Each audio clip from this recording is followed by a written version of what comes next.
The Wolf and the Winter Lady. In times of betrayal, she became his truth. Ida Marie Overgaard.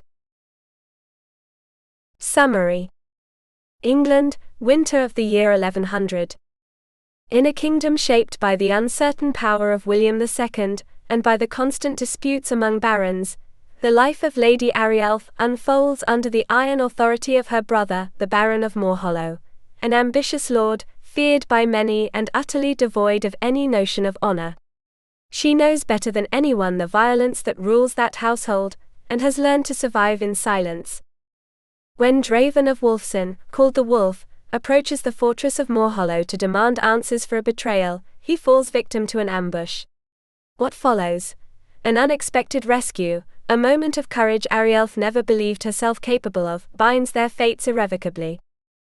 Taken to Wulfsen Castle, the young woman discovers that her supposed captor bears little resemblance to the man she had been warned about.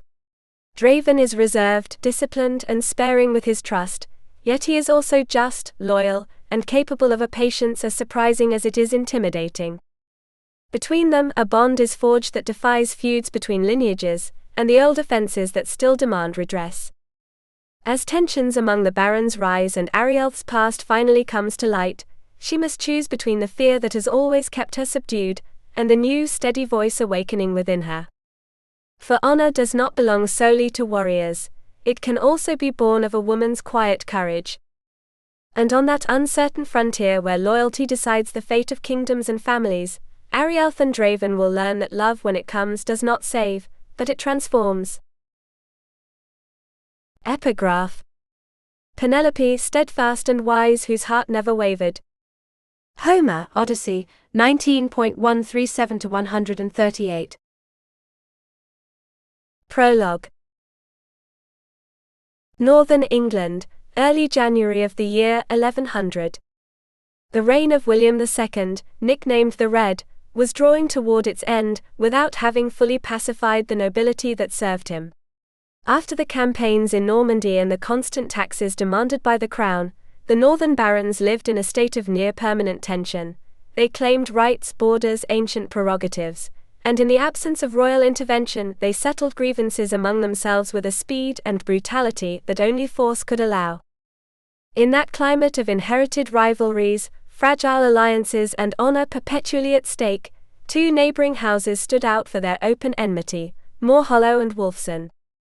The origin of their dispute had blurred with time. Some spoke of a poorly marked boundary, others of an insult born of sheer pride. What was certain was that Morhollow, a hard and feared lord, had earned a reputation as a ruthless man, little inclined toward mercy and even less toward honor.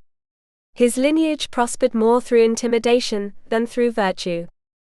The Wulfsens, by contrast, were known for keeping their word even in uncertain times.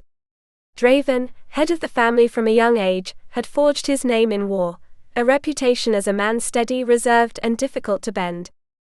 At the beginning of that winter, when snow already covered the roads and the mountains seemed asleep, Draven found himself forced to approach the fortress of Morhollow under a sign of truce. A recent incident, one more, had erupted, and he demanded answers. His own family had been touched by the affront, though he still did not know how or by whom exactly.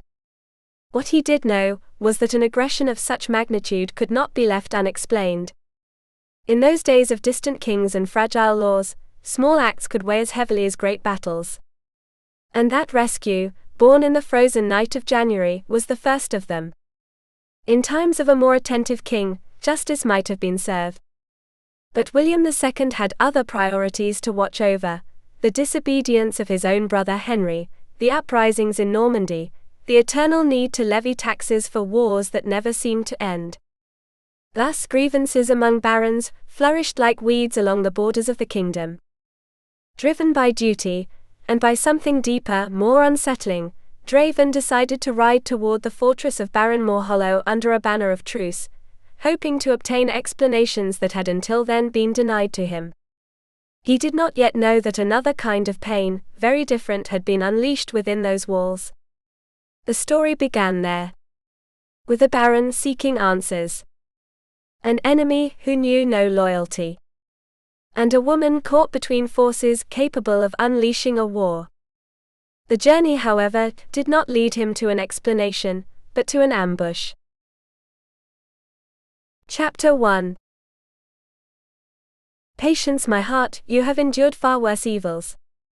Homer, Odyssey XX.18. They wanted to see him die. The warrior stood upright in the middle of the desolate courtyard, his hands bound to a post behind his back, his expression imperturbable, his eyes fixed on the horizon as if the world could not touch him. He had allowed himself to be stripped without resistance. They tore away his fur cloak, his mail hauberk, his tunic, his boots. Everything lay scattered on the frozen ground at his feet. The intent was obvious: to kill him without adding a single new mark. To let the cold do what they did not dare do with their knives. A dozen men surrounded him, too heavily armed for their own cowardice. They hurled insults, stomping their heavy boots against the icy ground, more to drive away fear than to warm themselves. Despite the shouting, they all kept a prudent distance. They feared that the prisoner, docile only in appearance, might decide to break his bonds and tear 3 or 4 of them apart before falling. They had captured the wolf.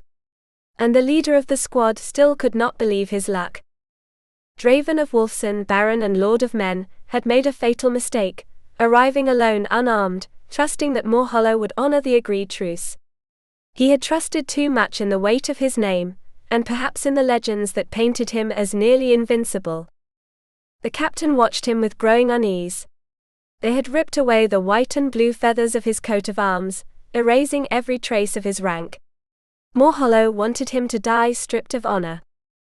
And yet, even half-naked, Draven still looked like a warlord, one of those men bards compared to sacred beasts, impassive, fierce, untamed. The wind carried away the last insults. Only the howl of winter sweeping the courtyard remained. The soldiers avoided looking at him, even the captain could not hold his gaze. The wolf was taller than all of them, broad-shouldered, powerfully built, and even bound he radiated a calm, almost majestic threat. "He'll die of cold, but not now," one of the men growled. "And so will we if we stay here." "Morhollow won't even know," another protested. "He left an hour ago. What do we care?" The tension spread through the group. The captain was irritated. He had expected to see the Baron beg, or at least tremble. But Draven remained standing, as if the frost were nothing more than a breeze. That unnatural resistance made his skin crawl. At last he cursed his own superstition, and ordered them to withdraw. When the others moved away, he stepped closer to the prisoner. "They say you're cunning as a wolf," he muttered through clenched teeth, "but in the end you're nothing more than a man. Dawn will come and will drag you away. No one will be able to blame my lord." He spat on him, trying to break his calm. Then the wolf lowered his gaze. The warrior's eyes, cold, blue, unfathomable, made the captain recoil with a jump. In a rush of fear, he crossed himself and fled toward the safety of the castle. Arielleth had seen everything from the shadows of the wall. She waited a long while, trembling more from the decision than from the wind, and when she was sure no soldier would return, she left her hiding place. She was risking her life. She knew it. But she also knew she had no choice. Wrapped in a black cloak, she crossed the courtyard like a spectre. A gust of wind lifted her hood, and her hair, red like fire dying at dawn, fell over her shoulders. The prisoner looked at her, as one might look upon a vision born of ice. She spoke first. "I am going to free you. Please make no noise until we are far away." Her voice was clear, gentle, impossible, like the sound of a harp in the midst of a storm. Draven closed his eyes for an instant, fighting an incredulous laugh. Fate had a peculiar sense of humor. Arielleth drew a small stiletto hidden in her hair, and moved behind him to cut the rope. She could not see the danger of standing so close. Her hands trembled, perhaps from the cold, perhaps from fear. A delicate scent of roses enveloped him. Draven blinked. Roses in the dead of winter? No. That had to be a trick of his frozen mind. But it was real. And it was her. The rope gave way. He did not move. She gathered his clothes clumsily and said to him, "Follow me, I beg you." When he did not move, she thought the cold had begun to harm him. Then, with desperate courage, she slipped a slender arm around him and tried to support him. "Lean on me. We must be quick." The desperation in her voice moved him more than he had expected.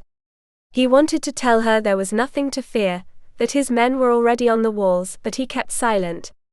It was better that way. She led him toward a small side door, unaware of the silent advance of the warriors of Wulfsen climbing the northern wall, dark silhouettes beneath the moon.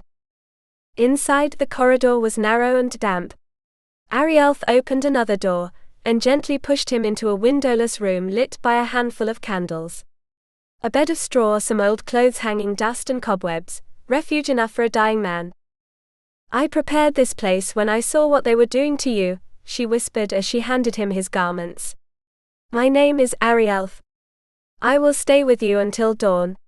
Then I will show you a secret passage that not even Morhollow knows." He sat down, watching her with a dangerous patience. His plans were becoming more complicated, yes, but they would not be altered. Arielleth wrapped a blanket around his shoulders and knelt before him, motioning for him to stretch out his legs. She examined his feet with concern. "Before you put your boots on, you must regain warmth." She hesitated for a moment, took a deep breath, and lifted her skirt to her knees. She slipped off her cloak and without a word took his feet in her arms and slid them beneath her clothes, pressing them against her warm belly. She let out a muffled moan as the cold pierced her. She shuddered, but did not loosen her hold. It was as if she were drawing the ice into herself, to give him back his life. Draven watched her for a long time. He had never seen an act of kindness so pure. Never. Chapter 2. There is no bond stronger than that of two souls joined by the gods. Draven's feet suddenly felt alive again. It was as if thousands of tiny daggers were stabbing into his souls, a burning impossible to ignore. He tried to move, but Arielleth tightened her hold with unexpected determination. "If it hurts, that's a good sign," she murmured, barely a whisper. "It will pass soon. And believe me, you are fortunate to feel anything at all," she added, with a faint note of reproach. That tone made Draven raise an eyebrow in sheer surprise. Arielleth looked up just then, and read the unspoken question in his expression. She hurried to explain. "You would not be like this if you had not acted with such recklessness. I hope you have learned your lesson today. I will not be able to save you a second time." She tried to soften her voice, offering him a faint smile. "I know you thought Morhollow would act with honor, but you were wrong. Morhollow does not know that word. Remember it, and perhaps you will live to see the coming year." She lowered her gaze, feeling the weight of the price she would pay for freeing her brother's enemy. She had given thanks when she saw Morhollow leave the fortress. His absence granted her a reprieve, the time she needed to set her daring escape plan in motion. But first she had to care for this man. Once she had brought him to safety, then she would face the consequences of her foolishness. "What is done," she told herself, letting the anguish brush her voice. Draven did not respond. And she did not try to fill the silence that opened between them like an unsettling abyss. She wanted him to say something, anything to break the tension that prickled her skin. She was ashamed of feeling the warm weight of his feet against her belly. If he moved his toes even slightly, he could brush the underside of her breasts. The thought set her cheeks aflame. She dared to glance at him sideways, eager to discover what he thought of such a strange treatment. He was watching her, waiting for her to look at him. His eyes were a clear blue, like the sky when the gods are benevolent. Nothing about him recalled Morhollow. Though beauty or ugliness meant nothing, she was after all the enemy's sister. To Draven she could be nothing more than a piece on the board, a lure meant to draw out a demon. Arielleth, by contrast, found eyes grey and cold as the edge of a dagger. A firm face, without a single emotion, carved from stone. Dark, long, wavy hair that failed to soften him. A severe mouth, a stubborn chin, and not a crease that betrayed laughter or tenderness. He was a warrior, she knew it at once, and only afterward a baron. In men like him, joy was a luxury with no room to exist. Suddenly she realized she had no idea what he was thinking, and that ignorance unsettled her. She cleared her throat, trying to regain her composure, and decided to force the conversation again. "Did you truly think to face Morhollow alone?" she asked. She waited. And waited. Faced with the prolonged absence of an answer, she let out a frustrated sigh. That warrior was as stubborn as he was imprudent. She had saved his life, and he had yet to utter a single word of gratitude. His manners were as harsh as his reputation. And yes, he frightened her. The moment she allowed herself to admit it, fear mingled with irritation. She scolded herself for trembling like a child when he had not even spoken. Chapter 3. The strength of the warrior is no greater than the heart that awaits him. It was his size, she told herself. Yes, that had to be it. In that narrow room he seemed to take up all the space, as if his mere presence displaced the air. Do not think of going back after Morhollow. It would be another folly. Next time he will kill you. The warrior did not answer. He simply moved, slowly withdrawing his foot from the warmth she offered. He did it with deliberate slowness, letting the sole brush against her thighs in a gesture that made her hold her breath. Arielleth remained kneeling, her gaze fixed on the floor while he pulled on his hose and heavy boots. When he finished, he lifted the braided strap she had removed from him and held it at eye level. Arielleth thought she saw in the gesture a sign of truce. She smiled faintly, hoping, perhaps naively, for a word of gratitude. But the warrior moved with the speed of lightning. He seized her right hand and bound it with the strap. Before she could even rise or pull back, her other wrist was already secured. In the blink of an eye, both hands were joined. Arielleth stared in shock at the binding that held her. Then she raised her face toward him, unable to understand. The man's expression froze her blood. A shiver ran down her spine, as if she had opened her eyes to a savage force that had always remained hidden. She shook her head, recoiling from the truth rising before her. And then at last he spoke. "I did not come for Morhollow, Arielleth. I came for you." Chapter 4. A warrior hardened by war. "Have you lost your mind?" Arielleth whispered, incredulous. The Baron did not answer. His furrowed brow was enough to tell her he did not appreciate the question. He forced her to her feet by gripping her shoulders, and had it not been for that support, she would have fallen to her knees. How strange, she thought in confusion, for a man of such strength, his touch was surprisingly gentle. That reversal of roles bewildered her. He was the prisoner, she, the savior. Had he understood that? How could he not? She had risked everything for him. Heavens above, she had warmed his feet in her hands, tended to him in ways she had never dreamed of tending an enemy. Now, however, he dominated her by sheer presence, a noble turned barbarian with a ferocity as vast as his height. Arielleth felt the power radiating from him, alive like red-hot iron. She tried not to look away from the grey ice of his eyes, but she knew she was trembling, and that he would notice. He misread the cause of her trembling. He bent to pick up her shawl. As he placed it over her shoulders, his hand brushed by pure accident the curve of her breast.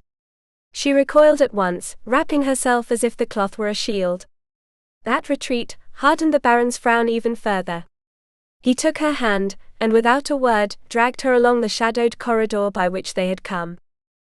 Arielleth almost had to run to avoid being pulled along. "Why do you wish to face Morhollow's men?" "It is not necessary," she insisted, breathless. The Baron kept moving, deaf to her pleas. "Please, my lord, listen to me. The cold has frozen your reason. They will kill you." She tried to wrench free without success. How was she supposed to save him now? When they reached the door leading to the courtyard, he shoved it open with such brutal force that the hinges gave way and the wood shattered against the stone. Arielleth was thrust outside. The icy wind struck her face, and in that instant she understood that he was not mad. More than 100 warriors stood arrayed in the courtyard, and others were still climbing the walls like swift shadows. All wore the white and blue colors of Wulfsen. Amazement left her momentarily blind to everything but the spectacle of that silent force. She did not notice that her captor had stopped, until she collided with his back. Instinctively she clutched his armor to keep from falling. Only then did she realize that he was no longer holding her. Without meaning to, she had pressed herself against him as if he were a refuge, and aware of how it might look, she stepped aside to stand at his side. She reached him at the shoulder. She straightened taut as a bowstring, trying to imitate the warrior's steadiness and praying that fear would not make her voice tremble, nor her knees. Terror froze her heart. She feared not so much dying as the manner in which death would come. Would she manage to keep her composure? Would it be a quick death, or a prolonged torment? Would she be remembered as a coward? The thought of confirming all of Morhollow's cruelties tore at her. The Baron had no idea of the whirlwind roaring in her mind. Glancing at her from the corner of his eye, he was surprised to find her so composed. Soon he knew that poise would shatter. She was about to witness the fall of her own home. She would cry, beg, they all did. A warrior stepped forward toward Draven. He had the same dark hair, the same build, though not his height, clearly a kinsman. Draven, are you going to give the order, or do you plan to stand here all night? He growled. Draven. At the sound of his name, something loosened inside Arielleth. Naming the wolf made him perhaps a little less fearsome. Well then, brother, the newcomer pressed. When his hazel eyes fell on Arielleth, they sparked with contempt. He recoiled as if she were a pestilence. Morhollow is not here, Garin, Draven said calmly. That calm returned a thread of hope to Arielleth. Then will you leave, my lord, she asked. Garin burst into a stream of curses she barely understood, though the tone alone conveyed his fury. As Draven was about to silence his brother, he felt Arielleth's hand clutch his. The gesture startled him more than any enemy attack. She was trembling, but when he turned to look at her again she remained dignified, steady, her gaze fixed on Garin. The brother's anger was beginning to irritate the Baron. Arielleth was a prisoner, yes, but not prey to be humiliated. Enough, Draven ordered. Morhollow has fled. Your curses will not bring him back. He released Arielleth's hand, and in an abrupt motion, wrapped an arm around her shoulders, drawing her to his side. Garin gaped, stunned by such explicit protection. He must have taken the road south, Draven added. Otherwise you would have found him. And now will you leave? Arielleth insisted, desperation tightly contained. You can pursue him another day. Both brothers looked at her, as if she had lost her mind. Fear returned like a wave. The ice in the Baron's eyes nearly made her collapse. She lowered her gaze, ashamed of her weakness. I am not mad, she murmured. Only you can still escape. Draven did not listen. He took hold of her bound hands, and led her to the post where he himself had been held prisoner. She stumbled several times. When he left her there, she steadied herself as best she could. He looked her up and down. It was a silent command, do not move. Then he turned toward his men. His broad shoulders hid her from the troops' view. He planted himself firmly, fists at his sides. No one is to touch her, he thundered. She is mine. Arielleth looked toward the inner door of the castle, hoping to see Morhollow's soldiers emerge. Nothing. The wind was swallowing the Baron's voice, just as it swallowed every hope. Draven took a step away. She caught him by the armor, the metal rings cut into her skin, and she let out a muffled cry. She did not know whether it was from the pain, or from the glacial fury in the Baron's eyes when he turned back to her. He was so close that his chest brushed hers. You do not understand, Baron, Arielleth exclaimed, forcing her voice steady. If you would think calmly, you would see how foolish all of this is. Foolish, my plan, he repeated, surprised to hear her raise her voice. He could kill her for far less, and yet, there was innocence in her, transparency. If you have come for me, you have wasted your time, she said, lifting her chin. Do you believe you are not worth seeking? Draven asked. Arielleth sighed. In my brother's eyes, I am worth nothing. That is something I know very well. Besides, you are at a disadvantage. At least 4 to 1. There is another detachment within the walls, and hundreds of men sleep in the keep. They will hear any noise. What do you say to that? Draven regarded her in silence. She prayed that the information would make him retreat. He did not even blink. Then it was futile to hope you might reconsider, Arielleth whispered. It was, he admitted. There was a warm glimmer in his eyes. So brief that she doubted she had seen it. Without another word, Draven turned toward the castle. He walked with the calm of a visiting noble, but Arielleth understood at once. Terror flooded her, acidic as bile. The servants. They were still asleep. They would be slaughtered. There would be no mercy for anyone. If she was to die, she wanted at least to save someone before she fell. Let her life be of use, if only for a single soul. She struggled desperately with the knots, never taking her eyes off the Baron. When he reached the entrance and turned to his men, an ancient fury burned in his gaze. Draven raised his sword. His voice thundered, striking straight at the heart of stone. No mercy. Chapter 5. A lady ready to face him. The screams of battle tore at Arielleth like invisible claws. Though she could not fully see what was happening, her mind supplied images even more terrible, a hell woven of shadows, thunder, and blood. She had never witnessed a real fight. Everything she knew came from the exaggerated tales of soldiers, eager to magnify their own valor. They never spoke of death. Never of the bodies that fell. When the fighters clashed in the courtyard before her, that mental purgatory turned into a living torment, fed by the vengeful fire of the man who had taken her prisoner. The soldiers of Morhollow's fief outnumbered Draven's, but Arielleth soon understood that the advantage ended there. The Baron's warriors moved as if they had been born to kill, precise, silent, inevitable. She saw one of her brother's men fall after daring to cross steel with Draven, and then the next who tried to strike him with a spear. Her shock was so great that she barely grasped his end, a swift cut that tore life and an arm from him in a single lash of steel. The scream that followed seemed to stop the world. Arielleth's stomach rebelled at such atrocity. She closed her eyes, trying to raise a wall against that river of horrors, but the images kept flowing even in the darkness. A youth, she assumed he was Draven's squire, moved to her side. He had hair of an almost white blonde, and a compact body strong to the point of solidity. He drew a short sword, paying more attention to the Baron than to her, as if he watched her only to obey an order already given. Arielleth saw him bite his lower lip, unable to tell whether the tick sprang from fear or fervor. Suddenly, the boy lunged forward. He had seen Draven's shield fall and ran to return it. In his haste he dropped the short sword. Arielleth threw herself toward it, picked it up and returned to the post to which she was still bound, kneeling with an almost rehearsed motion. Hidden beneath the fall of her mantilla, she began sawing at the rope that held her wrists. The smell of smoke burned her throat. She looked up and saw flames already devouring the gate, flung wide open. Servants and soldiers mingled in a desperate tide, running for the exit, pursued by searing heat licking at their heels.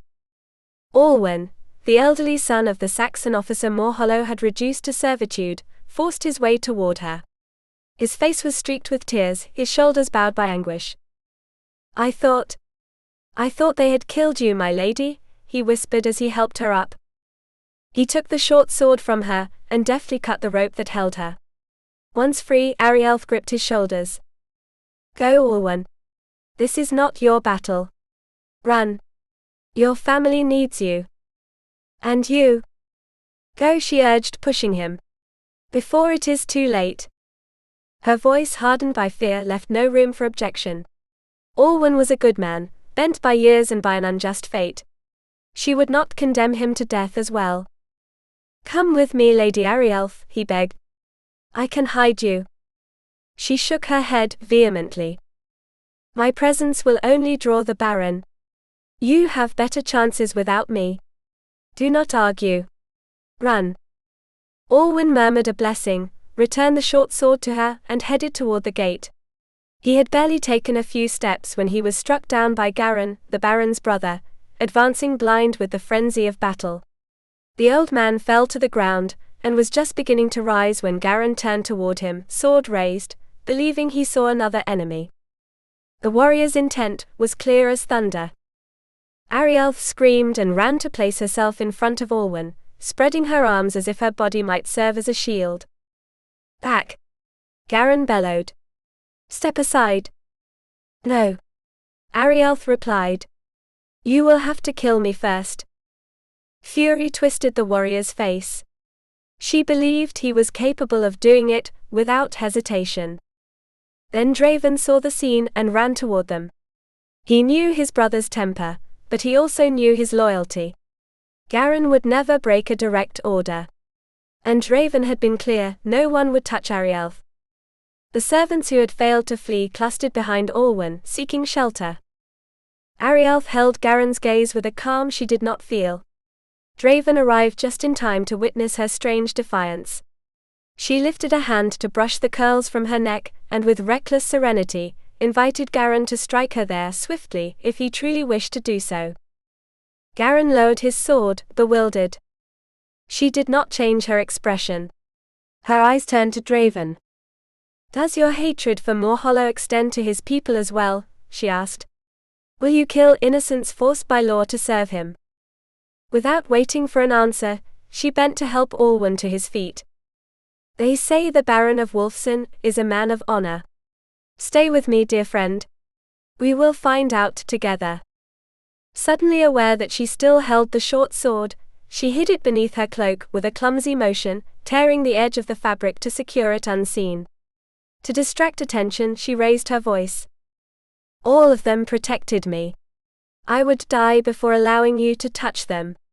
Decide." Draven answered in an icy tone. "Unlike your brother, I do not prey on the weak. Go, old man. And take the others with you." The servants ran for the exit. The Baron's mercy surprised Arielleth. Even more so did her next plea, flung out with desperation, tightening her voice. "And now, I beg you to kill me. I cannot bear this waiting. End it." Draven looked at her in disbelief. "I do not wish to kill you, Arielleth," he said before turning away. The relief was so intense it nearly brought her down. He was telling the truth. He had spared her. And he had saved Alwyn. When the battle finally ended, and the stables burned after the horses were freed, Arielleth felt not a shred of sorrow for the fall of her brother's fortress. That place had never been a home. Justice, she thought, had descended that night clad in iron. A barbarian turned judge. But a shadow crossed her. What had Morhollow done to unleash such fury? What price would Draven pay before the king? Morhollow held too much influence over William. Too many whispers, too many sordid rumors that Aeltha, the sharp-tongued wife of the stable boy, had confided to her over ale, amid laughter and obscenities. Arielleth had chosen not to believe her, until she no longer could. Draven's shout tore her from her thoughts. "Set the chapel on fire." She lifted her skirts and ran toward the temple. Her few belongings were there. Perhaps she could still retrieve them. No one seemed to notice her flight, except Draven, who caught up with her just as she reached the side entrance. He planted his hands against the wall, boxing her in. Arielleth shivered. "There is no way you can hide from me, Arielleth," he said, with an almost bored calm. "I am not hiding from anyone," she replied, irritated. "Then do you wish to burn with the chapel? Or use the secret passage you told me about?" "Neither. My things are inside. Since you do not intend to kill me, I need my clothes for the journey." Draven did not react, merely watching her with that intensity that disarmed her. She drew a deep breath. "I only want my dresses. I hid them behind the altar.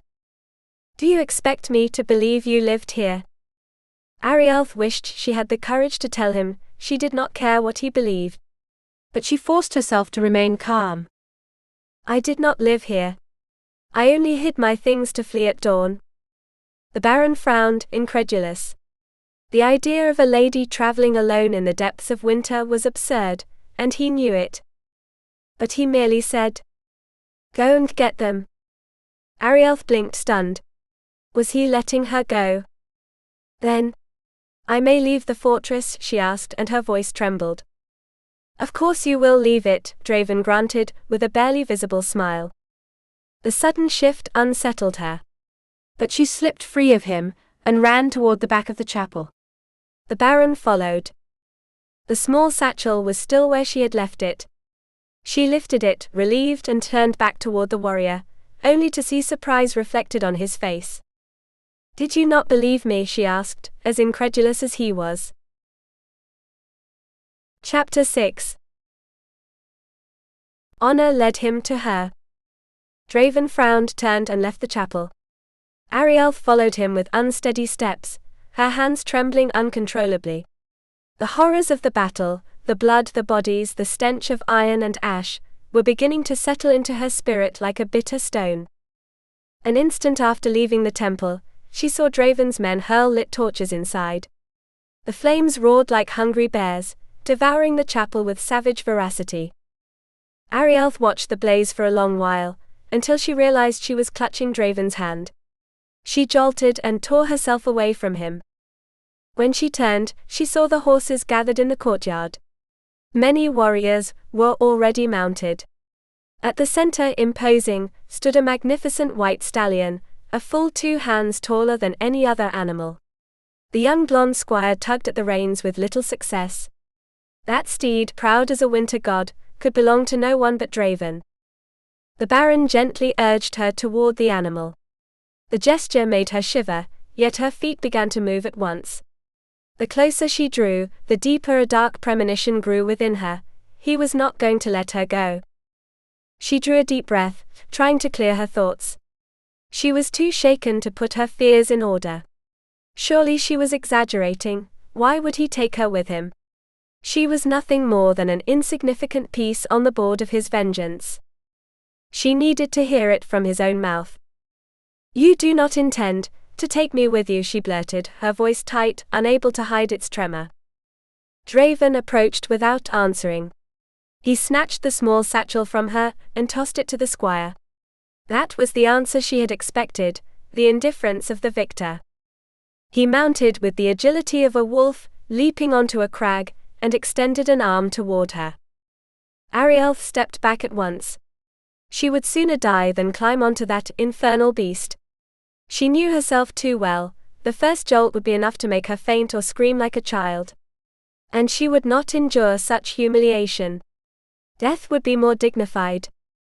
The horse inspired more terror in her than the Baron himself. There were gaps in her upbringing, and among them was riding, which had become a tool of punishment when she was a child, and Morhollow delighted in breaking her. Though she knew her fears were irrational, the wounded child within her rebelled with blind fury. She took another step back. Then she shook her head, slowly but firmly. She had made her decision. He could kill her if he wished, but he would never manage to put her on that monster. Without knowing where she was going, she turned and began to walk away. She trembled so badly that she stumbled several times. Panic clouded her vision, but she kept her eyes fixed on the ground, moving forward blindly. Until she nearly collided with the mutilated corpse of one of Morhollow's men. She stopped short. The dead man's face was so ruined it scarcely seemed human. That sight shattered the frail wall she had left. She stood there, motionless, in the middle of the killing field, unable to tear her gaze from so many disfigured bodies. Then she heard a moan. Long, rending, rising from some indiscernible corner. It pierced her soul. She clapped her hands over her ears, wanting to erase the sound, but it was still there, insistent as an ancient lament. When her own cry burst forth, it was a scream of pure despair. Draven spurred the stallion, and reached her in a heartbeat. He leaned down, and without the slightest effort, lifted her into his arms. The moment she felt his touch, Arielleth stopped screaming. He settled her in front of him, covering her with his heavy cloak. Her cheek first rested against the cold rings of mail, but Draven shifted her position and placed beneath her face the soft sheepskin of his undergarment, offering her a warm refuge. He did not ask himself why he wanted to be kind. He could still see before his eyes the image of Arielleth kneeling in the chapel, warming his frozen feet beneath her skirt. A gesture of pure generosity, and he could do no less. After all, it had been he who had thrown her into that nightmare. He sighed, long and weary. There was no turning back now. What had at first seemed a simple plan had turned into chaos, from the moment a woman had entered it. Too many things would have to be reconsidered. Though she did not know it, her mere presence had tangled every thread of his vengeance.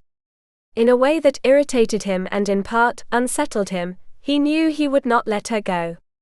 Not now. Perhaps never. He tightened his hold around his prisoner, and gave the order to depart. He remained at the rear, closing the procession. Only when the last man had left the ruins, and Garin and the young squire were at his side, did he allow himself to contemplate the devastation they were leaving behind. Arielleth lifted her face, searching for the Baron's expression. He noticed and lowered his gaze until he caught hers in his grey eyes. "An eye for an eye, Arielleth," he said with somber calm. She waited for some explanation, a word that might reveal Morhollow's crime. But Draven only held her with his gaze, as if expecting her understanding. He would not apologize, the victor never does. Arielleth looked away toward the ruins. She remembered one of the stories her uncle, Father Fredrin, used to tell her in secret, the fall of Carthage. Rome razed it stone by stone, what did not burn was buried, and the fields were sown with salt so that nothing would ever grow again. That night, history had repeated itself. "Carthago delenda est," she murmured, almost without realizing it. Draven looked at her, surprised by the unexpected erudition. "Yes," he replied. "Like Carthage, your brother had to be destroyed." "And do I also belong to Carthage?" she asked, not daring to pronounce Morhollow's name. "No," said Draven. "You do not." Arielleth closed her eyes, exhausted, and rested her head against his chest. He took her by the chin, forcing her to look at him. "You do not belong to Morhollow, Arielleth. From this moment on, you belong to me. Do you understand?" She nodded. Fear tightened her body again. Draven sensed it and released her chin. Then, with unexpected gentleness, he lifted the cloak to cover her head. "I would prefer not to belong to any man," she whispered, hidden against his chest. Draven heard her. A slow smile spread across his face. What Lady Arielleth desired mattered not in the slightest. Like it or not, she was his now. Her fate had been sealed the night she had, with a tender and reckless gesture, warmed his feet. Chapter 7. Where revenge ends, destiny begins. They set out north without respite, riding at the fastest pace the night and then the day would allow. They made only 2 brief stops to spare the horses from the relentless rhythm Draven imposed. Arielleth was granted a few moments of privacy, but she could scarcely remain standing. Even tending to her needs became an ordeal. Before she could stretch her aching muscles, she was hoisted once more onto the Baron's steed. Shielded by the strength of his retinue, Draven chose the main track. Calling it a road was almost a courtesy. It was more a rough corridor, devoured by undergrowth and dry branches that lashed at the riders. Shields were raised to part the vegetal tangle, but Arielleth traveled protected between the warrior's cloak and armor, wrapped in a warmth she could not tell whether it comforted her or oppressed her. The men advanced well equipped, save for those who wore open helms and rode barehanded. Nothing seemed to slow them, neither the thicket nor fatigue. The march would be long, at least 2 more days. When darkness fell, Draven announced they would camp in a secluded valley he had sighted hours earlier. By then, Arielleth was convinced he was not entirely human. She had heard the soldiers call him the Wolf, and suddenly she understood the origin of the name. Draven wore a white and blue helm crowned with the figure of a ferocious wolf, and Arielleth imagined, half in earnest, half in a superstitious whisper, that his mother must have been a demon, and his father a wild beast. Only thus could she explain the superhuman endurance of that commander. When they finally stopped, Arielleth was faint with hunger. She settled onto a rock, and watched as the men tended to the horses first. It struck her as a noble, almost ritual gesture. Without those creatures, the warriors were nothing but vulnerable shadows. Yes, the horses came first. They lit campfires, and the soldiers gathered around them in groups of 10.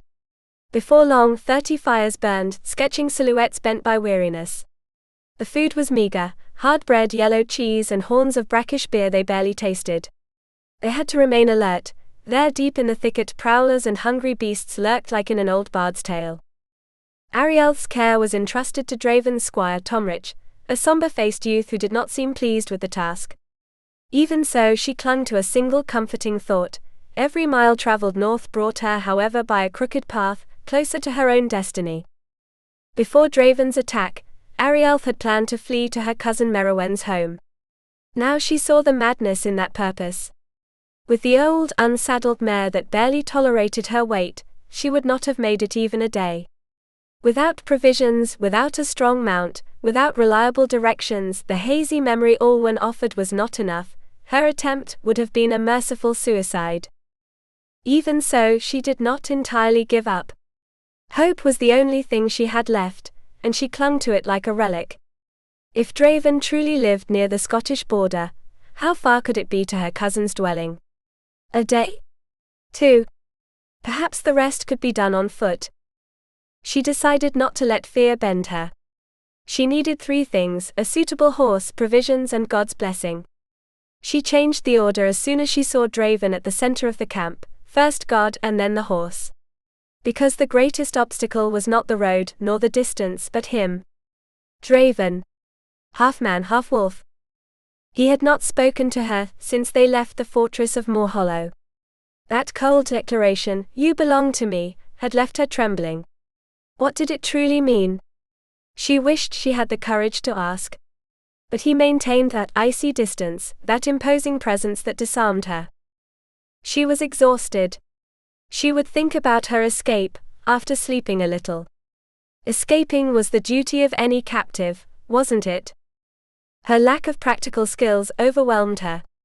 Knowing how to read and write was of no use there, even less when no one imagined a woman could possess such learning. Her uncle, the kind Father Fredrin, had taught her stories of antiquity, and Ulysses, her favorite hero, had been her imaginary guardian on childhood nights filled with fear. She invoked him when she dreaded Morhollow bursting in to take her back. Morhollow. Merely recalling his name was enough to knot her stomach. He was the root of all her lacks. She could not even ride a horse with confidence because of him. At 6, he would bind her to the saddle and spur the beast into a gallop to laugh at the terror of his little sister. Only when she learned to hide her fear did those cruel games cease. For years, she had known that neither her father nor her brother loved her. At 8, she was sent to Father Fredrin's home, for a short visit that ended up becoming her refuge. He raised her with patience and affection, teaching her that it was not she who was broken but those who had scorned her. He said Morhollow despised any woman. She, however, believed he simply hated her for resembling her mother so closely, that gentle lady her father had repudiated after consummating the marriage. Her uncle never knew what had prompted that sudden contempt, but Arielleth had learned to accept a silent truth: neither of the 2 men who should have protected her had ever done so. Chapter 8. The spirit of winter kept its secret. Arielleth barely retained clear memories of her early years, except for a sweet warmth that wrapped around her whenever she thought of her mother. While she was under that loving protection, Morhollow never dared to torment her. And yet, he was the only one who held the answers to her questions.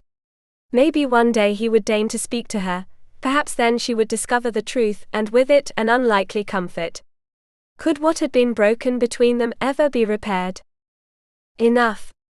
I must not think about that, she ordered herself with a pressing whisper.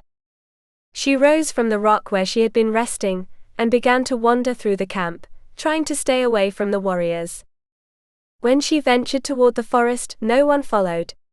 She took advantage of that fleeting anonymity to tend to her needs. On her way back, a glimmer between the trees caught her attention, a thin stream covered by a fragile sheet of ice. Using a stick, she broke the surface and knelt down. The water, as cold as iron under the moon, burned her fingers. Still, washing her face and hands was an unexpected caress, a spark of life amid the harshness. She sensed a presence behind her. She turned so abruptly she almost fell backward. Draven stood over her, a wall of strength and shadow. "Come, Arielleth. You must rest," he ordered in a low, grave voice that seemed to carry an ancient echo. He did not wait for a response. He bent down and with a single hand, rough but curiously gentle, he took both of hers and helped her to her feet. He didn't release her until he led her to his tent, a primitive structure made of stretched hunting skins over arched branches, designed to withstand the rising wind. Inside, a grey hide served as bedding, illuminated by the flickering glow of the outside fires. The scene had something of a tribal refuge, warm and foreign. Draven motioned her inside, and she obeyed, though her heart beat uneasily. She lay down on the hide, which still held the chill of the ground and felt like a block of pure winter. The Baron remained standing, arms crossed, watching her with inscrutable focus. Arielleth kept a neutral expression. She had sworn not to protest, though the silence hurt like a wound. Suddenly, he lifted her with a brusqueness that made the tent creak. He removed the cloak from her shoulders, knelt, and spread it over the grey hide as insulation. She blinked, confused. She had thought the tent was for her, but Draven immediately settled on the cloak he had just laid out, taking up almost all the space. Arielleth shrank back, indignant.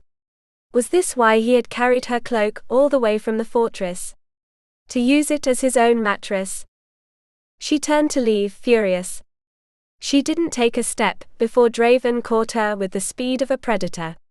Arielleth fell against him and let out a whimper. Before she could pull away, he wrapped an arm around her and dragged her to his chest, trapping her in a fierce embrace. Her face pressed into the base of Draven's neck, just beneath that strong chin that seemed sculpted to command. She struggled as soon as she caught her breath. "No. I can't breathe," she whispered against his skin. "Yes, you can," Draven replied, and though his voice barely changed, Arielleth thought she detected a hint of amusement. That angered her more than the strength with which he held her. How could he know what she was feeling? Her nerves trembled, unable to decide between panic and rage. Suddenly she noticed her hands were free, and began striking his shoulders again and again until her wrists burned. Draven had shed his chainmail before entering, and only a linen shirt covered that powerful torso whose lines showed beneath the fabric. Beneath her cheeks the heat of Draven's body burned like a forge. God, there was not a single weak spot on that man. But that heat was an even worse enemy.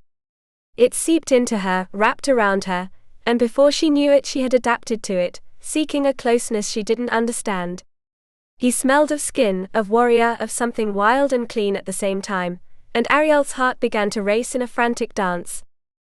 Draven's breath brushed her neck, warm, almost protective. How was it possible to find comfort in this? Nothing made sense. She shook her head to clear it and grabbed his shirt, pulling it as if to tear it off or push him away, maybe both. Draven sighed wearily and in a fluid movement took her hands and slid them beneath his own shirt, pressing her palms against his chest. Arielleth stifled a gasp at the thickness of the hair, the burning heat radiating from him. The contact unsettled her in a way she had never imagined. It was such an intense, intimate feeling that it bordered on forbidden. And when she felt Draven's weight pressing between her legs, undeniable, hard, masculine, a wave of shame and confusion overwhelmed her completely. Her simple tunic was no defense against any of it, and her ignorance left her at the mercy of new sensations that took her breath away. Why am I not horrified? Why? A terrible thought crossed her mind. Was this how a man took a woman? She remembered that according to Aeltha's crude stories, the woman was supposed to lie on her back, and that simple certainty calmed her a little. Aeltha always started the same way, I was lying on my back. Well, Arielleth was not on her back. That must mean something. Or so she wanted to believe. But the anguish returned. A lady should not even think about such things. It was all Draven's fault. He had her trapped, immobilized between his legs, and could crush her if he wanted. Terrified by that idea, she stopped struggling. At least she managed to cover her chest with her hands, which brought a moment of gratitude, that vanished when Draven moved again and pressed her harder against him. Her breasts were trapped against his torso, and Arielleth felt her nipples harden immediately. The blush rose to her hairline. Draven moved again with restrained brusqueness. What the hell? He growled the question near her ear, the roar so deep that it made her head ring. She didn't understand what had made him angry until he sat up, cursing, and began feeling the ground. Arielleth watched him out of the corner of her eye, heart pounding. Then she saw him lift something. The blade flashed for a moment in the dim light. The squire's knife. The one she had hidden in the seam of the cloak. She jumped, startled, and Draven surprisingly let out a deep laugh that seemed to fill the whole tent. Chapter 9.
Chapter 10.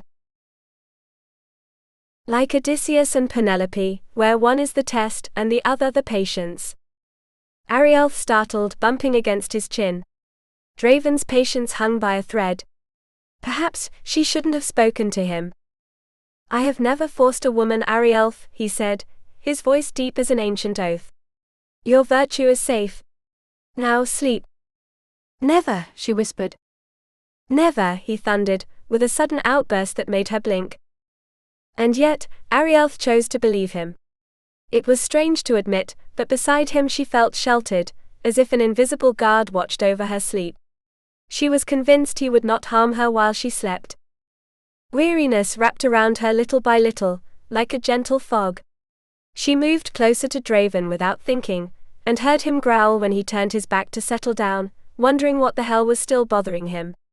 When he held her sides to keep her still, she supposed her movements kept him from falling asleep. She had lost her shoes at some point, and slid her feet between his legs to warm them gently, afraid to irritate him again. Draven's warm breath against her neck slowly overcame her. She knew she should resist that calm, but it was like the siren's song in the story she loved so much about Odysseus, the melody that lured sailors to their doom. Odysseus had outwitted the creatures by sealing his crew's ears with wax. Arielleth wished she were as clever as that hero, but Draven's warmth was a hymn impossible to silence. Outside the wind moaned a desolate lament, inside she was protected, wrapped in her captor's arms as if fate itself shielded her. She closed her eyes and admitted the truth with a sigh, the siren's song had claimed her too. She woke only once. Her back was warm, but her chest and hands burned with cold. Very slowly, so as not to disturb him, she turned within his arms and used his shoulder as a pillow. She buried her hands beneath his shirt. She was still drifting between dreams when Draven brushed his chin against her forehead. Arielleth sighed, blissful, and curled closer. His beard tickled her nose. She tilted her head back, opening her eyes lazily. Draven watched her. There was tenderness in his gaze, a warm glow, but his mouth seemed hardened by an internal battle. Arielleth wondered what it would feel like if he kissed her. No words were needed. When she leaned toward him, Draven followed as if they both obeyed the same current. Arielleth tasted like heaven, just as he had imagined. Soft, warm, infinitely tempting. She wasn't fully awake yet, and offered no resistance, though her lips barely parted. Draven solved that by tilting her chin with his thumb, claiming her breath, her surprise, her trembling. Her moan got caught between them, his followed deeper. When Arielleth responded, when her tongue timidly sought his with burning shyness, Draven laid her back and settled between her legs, holding her face with both hands, as if afraid the moment would vanish if he let go. Her hands trapped beneath his shirt burned against his skin, tracing a path that drove him mad. Draven wanted to know every one of her secrets. He wanted to lose himself in her right then, enchanted by the way Arielleth responded to his touch, his breath, his desire.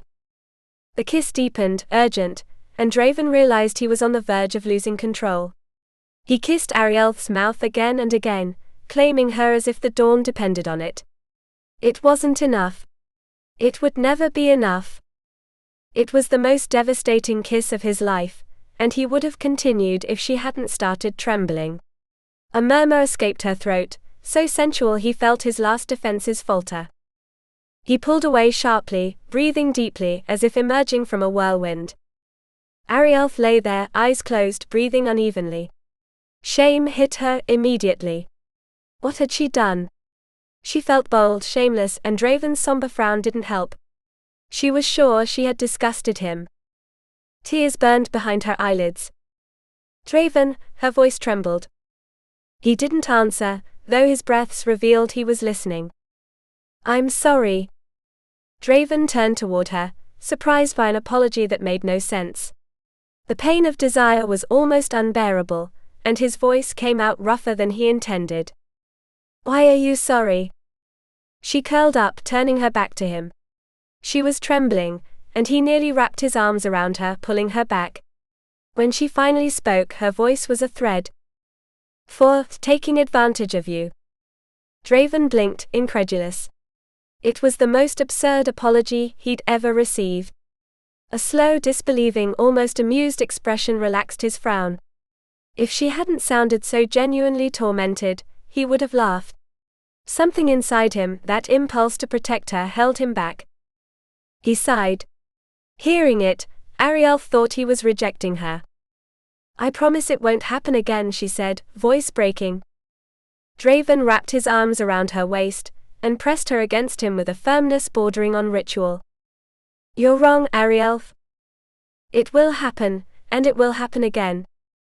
She felt those words carry the weight of an ancient oath. Chapter 11.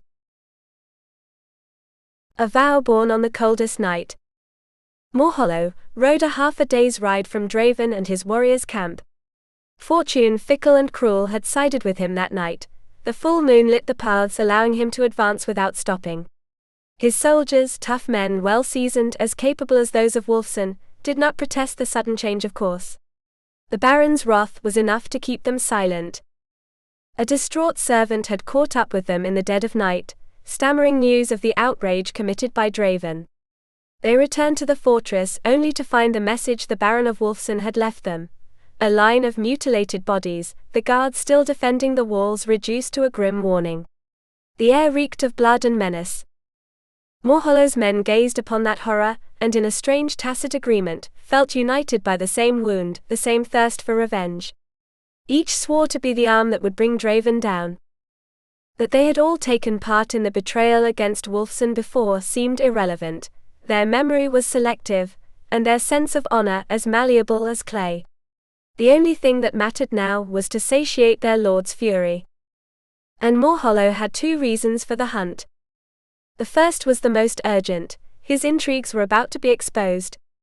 When Draven spoke before William II, the truth would break loose like a storm. Rufus, the Red King, with a temper as fiery as his hair, could not endure prolonged disputes, and would surely order a duel to the death to settle that difference of opinions. Morhollow knew that if he had to face Draven in broad daylight and on equal terms, he was lost. The Baron of Wulfsen had proven time and again that he was invincible on the battlefield. He would surely cleave him in two without hesitation. Morhollow had resources, yes, but none useful against men like Draven, men made of iron and oaths. He was another kind of creature. His power did not come from steel, but from the shadowy corridors of the court. There Morhollow was law. He had served as the king's secretary, although he could neither read nor write, and ruled access to the monarch like a dragon guards its treasure.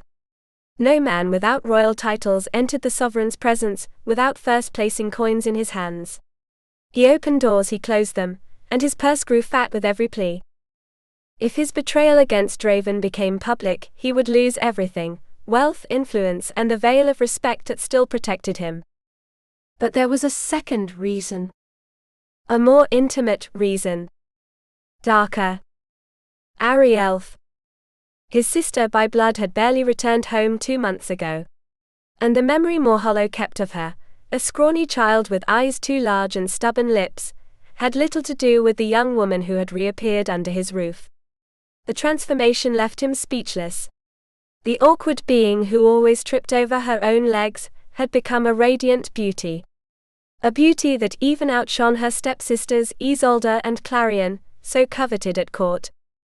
Morhollow's friends were stunned when they met her. Rendgar even offered gold in exchange for her hand. And yet, Morhollow was not sure he wanted to let her go. Because Arielleth resembled their mother too much. The first time he saw her, an ancient shiver ran through his body. A tremor he hadn't known for years, since Rasseline, the only woman capable of bending him, had left him due to his own vile temper. He had thought her death would quench that obsession, but he was wrong. No, his desire was still alive. And now it burned in Arielleth. She could be his second chance, his way of proving to himself that he was still a man capable of possessing beauty, power, and that which he had always believed he deserved. Morhollow was a man torn between greed and lust. He wanted Arielleth for himself. He also wanted the gold he could get through her. And in his twisted mind, both ambitions seemed perfectly possible, if he managed to take her from Draven. Chapter 12. The echo of two souls destined to meet. Arielleth woke up at the strangest crossroads, lying against Draven's body. Her cheek rested on his abdomen, firm as tempered iron, her legs tangled with his and her hands, oh gods, buried between his thighs. Still caught between sleep and wakefulness, she didn't immediately realize where her fingers lay. She only felt their warmth, solid, deep, irresistible. But when consciousness struck her suddenly, she sat up in terror. Good heavens! She held her breath, and froze on top of her captor, silently begging him to stay asleep while, with the delicacy of one who doesn't want to wake a beast, she withdrew her hands from that forbidden territory. So you finally wake up. The startle made Draven frown. He understood he had scared her. He had felt her hands at the junction of his legs, and by mere reaction, let out a rough growl. For all hell's sake, he thought. That woman could leave me eunuch if I gave her half a breath. Arielleth rolled onto her side, daring no more than a furtive glance at him. Maybe she should apologize, though it was obvious he knew exactly where her hands had rested, wasn't it? A blush swept over her like wildfire. Draven was brooding again, yet he didn't seem the least bit interested in hearing any apologies. Better to let the matter die there. He had the fierce air of a wolf. The shadow of his growing beard hardened his features, and those eyes, dark, patient, inquisitive, watched her with an intensity that chilled her more than the morning cold.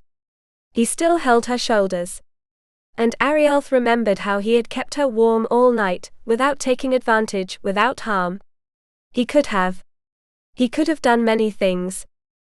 But he was not Morhollow. For the first time since returning to her brother's house, she woke without a knot of fear gripping her stomach. And she understood why. Morhollow wasn't there to terrorize her. Draven was nothing like him. A cruel man wouldn't have shared his warmth in the dark. And he had kept his word. He hadn't touched her. Gods, she had been the one to kiss him.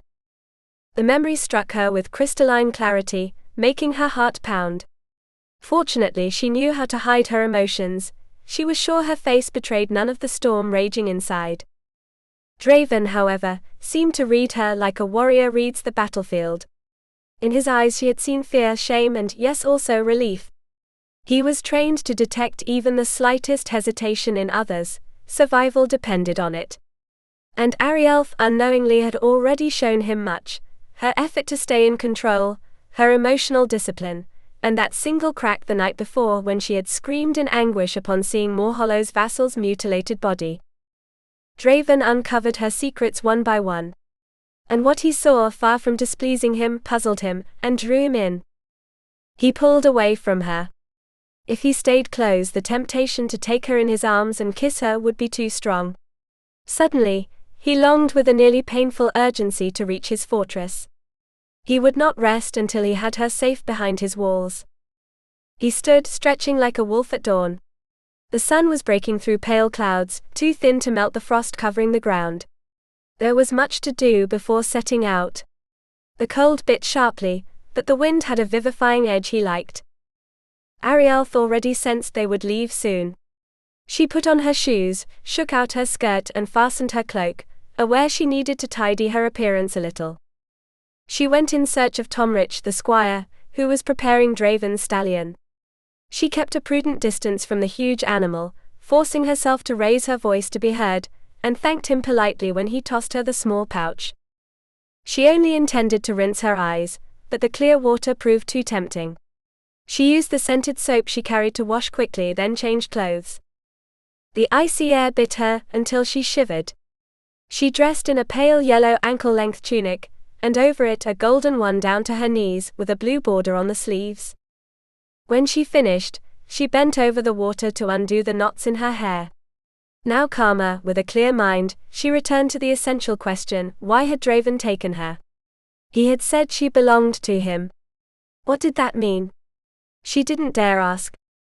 Garin appeared looking for her, making as much noise as someone unable to arrive unnoticed. "It's time to leave," he bellowed. The force of his voice almost made her lose her balance. Garin grabbed her arm and lifted her before she could fall. "I still have to fix my hair, Garin, and I'll be ready." No need to shout, she replied calmly, soft as a breeze. I hear you perfectly. Your hair.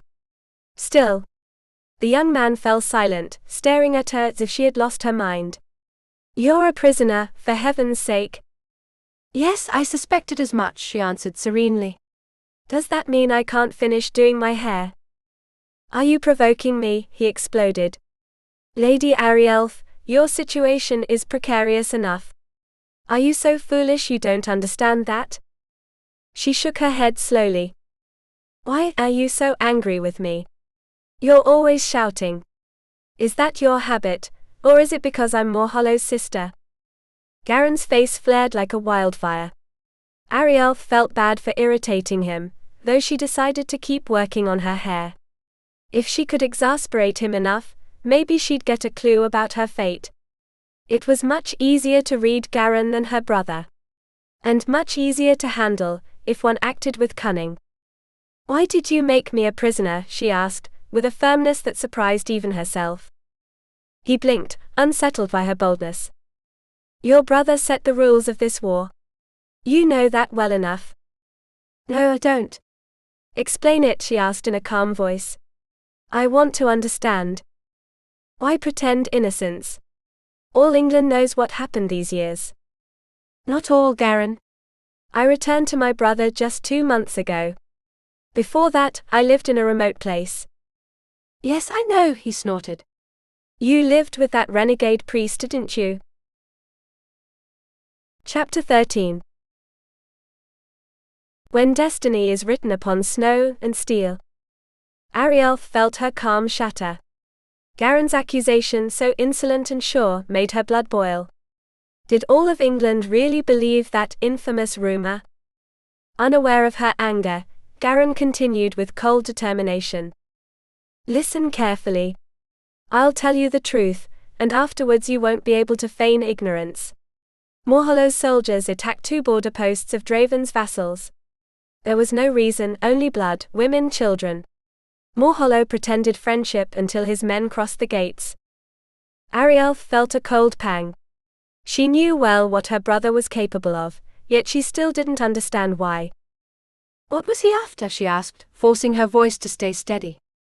He knew Draven would respond. That's what he wanted. He wanted him dead, spat Garen. Morhollow craves power.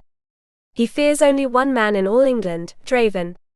The king values my brother's loyalty as much as he values your baron's intrigues, but Draven's men are the best warriors to walk these isles. And the king allowed it, she whispered. William won't intervene without proof, Garen growled. But when he returns from Normandy, he won't be able to look the other way. Arielleth lowered her head, overwhelmed. So, was it justice that you destroyed Morhollow's house? Justice. Garen let out a bitter laugh. Draven returned the blow. And no, Arielleth, he didn't massacre innocents. The women and children were taken aside. We are not butchers. Morhollow never told me anything, she murmured. He never does. To him I'm just a shadow. Her shoulders sagged under the weight of so many revelations. If the king sides with Morhollow, what will become of your brother? Garen looked at her in confusion. Why did she seem worried about Draven? My brother won't wait for the king. Morhollow crossed a Wulfsen. He signed his sentence. He crossed who? She asked, a dark premonition rising. Was there another brother, who? Garen narrowed his eyes, dangerous. Are you also pretending to ignore about a Scyther? Fear closed her throat. Please, who is she? Our sister. Arielleth took a step back. A war, over your sister. Garen spoke with restrained fury. In court, Morhollow found her alone. He raped her. He beat her nearly to death. Her body healed, her mind didn't. Arielleth brought both hands to her mouth. Tears spilled before she could hold them back. I'm sorry, Garen. Truly sorry. Do you believe me? He asked, so sharply it sounded like he expected betrayal. Partly yes, she admitted bitterly. Morhollow is capable of beating a woman to death. Also she swallowed hard, if you say it's true, I'll believe you. I won't offend that man. And what part don't you believe, he growled. You say you love your sister, she whispered. That surprises me. Surprises.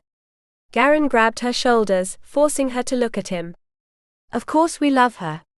Eye for an eye, Arielleth. We took you because you are what Morhollow values most. He will come for you, and when he does he will die. So, am I responsible for his sins, she asked, bitterly ironic. You're the lure to draw the demon out of his lair. There's a problem with your plan, she muttered, ashamed. Morhollow won't come. I don't mean much to him. Garin paled with rage. Arielleth was telling the truth. Neither of them heard Draven approach. Take your hands off her, Garin. Now.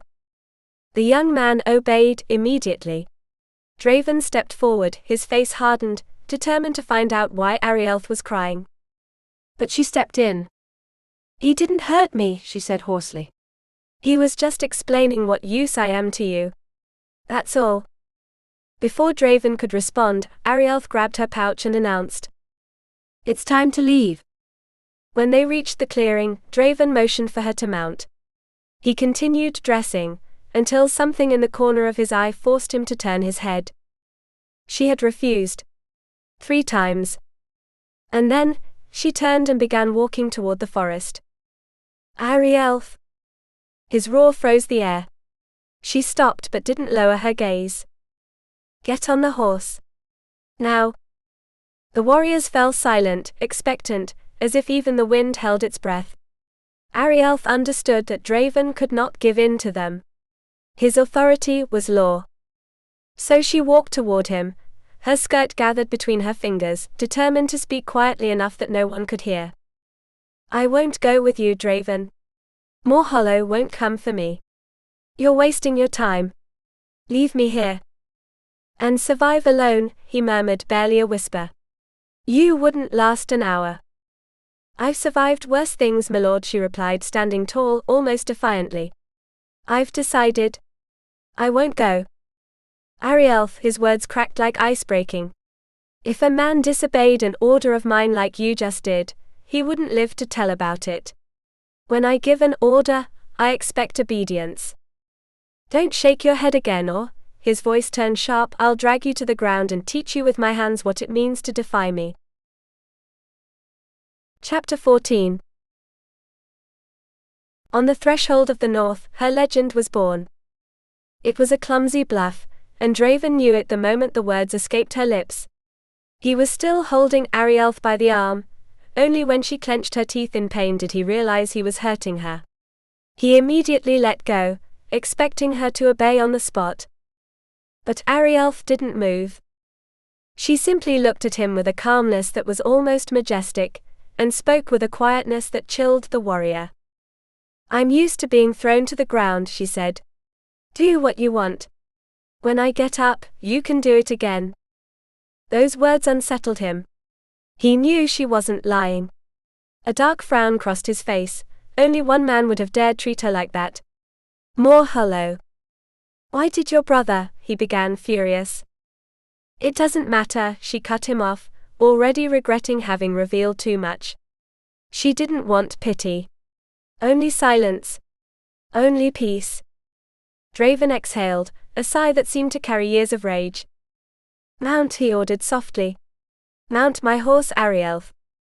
The courage that had held her up broke at the sight of his face, jaw tight, gaze sharp, every gesture a thread of contained fury. A deep growl escaped his chest.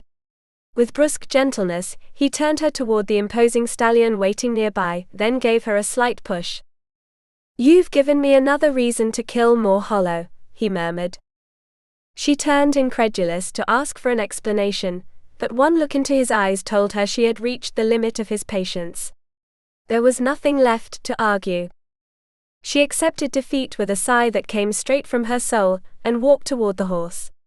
The warriors watched in silence, too many witnesses for her fears.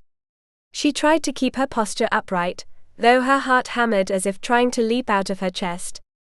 The fear of Draven weighed on her, but not as much as the fear of the horse. Being dragged onto its back by someone else's hands was one thing. Having to climb up willingly onto that huge, grumpy creature was quite another. "How cowardly I am," she murmured, unintentionally imitating good Father Fredrin and his habit of talking to himself. She remembered how he used to say that no one cared as much about his words as he did, and that memory brought a sad smile to her lips. "Oh, Father, if you could see me now. I'm going to ride a damned horse and make a terrible fool of myself." The irony of the situation began to ease her fears. "What does it matter if I look ridiculous, if Draven's horse crushes me before the day is done?" she huffed. "By then it won't matter if they think I'm a coward.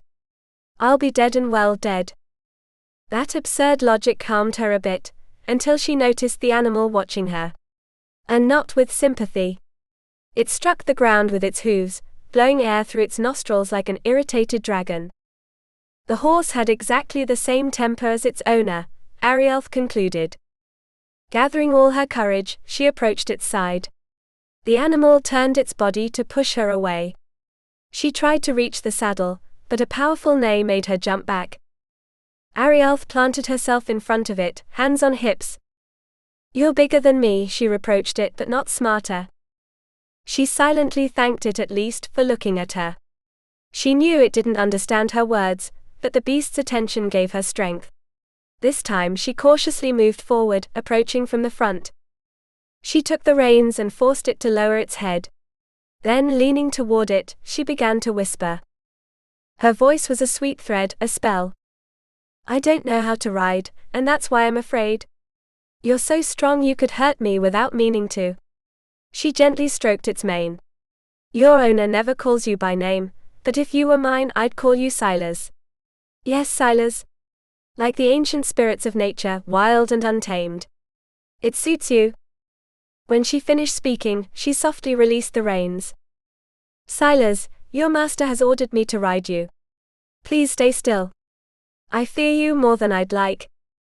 Draven, already dressed and ready, had stopped in the middle of the camp. He watched her fascinated, unable to imagine what she could be saying to the horse. He was about to warn her she was trying to mount from the wrong side, but the words died in his throat when, against all logic, he saw her already seated on the saddle.